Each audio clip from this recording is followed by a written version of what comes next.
some of the ways that we've evangelized young people and people in general in the West is we always want to create things for them to come to us.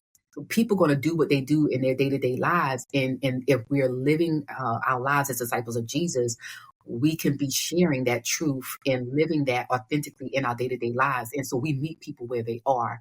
And when we think about, even the first believers, the first disciples who came with Jesus, they came because of a relationship they had with their friends. Look at Philip and Peter and Andrew and Nathaniel, it's the brother who told his brother, a friend who told his friend, and then that's how people followed. And, the woman at the well, like, come and see the man who told me everything I ever did. Could this be the Messiah? And so it's first those relationship connections with people that we know, love, and trust, that have a firm conviction about who Jesus is and the relationship they have with Jesus and why that even matters. And then once that's established, then they can share with you authentically, about that, in your day-to-day life, however you're engaged, wherever it is that you're engaging people.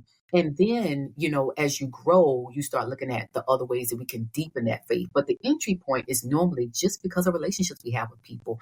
So we start there. And I think that's important to say, because I think we have a lot of believers, disciples of Jesus, who are not looking at themselves with agency of leadership to share the gospel with people that they're just interacting with every day. Like, they're waiting for somebody else to do that. They're waiting to send them to your podcast or to send them to their pastor or whatever.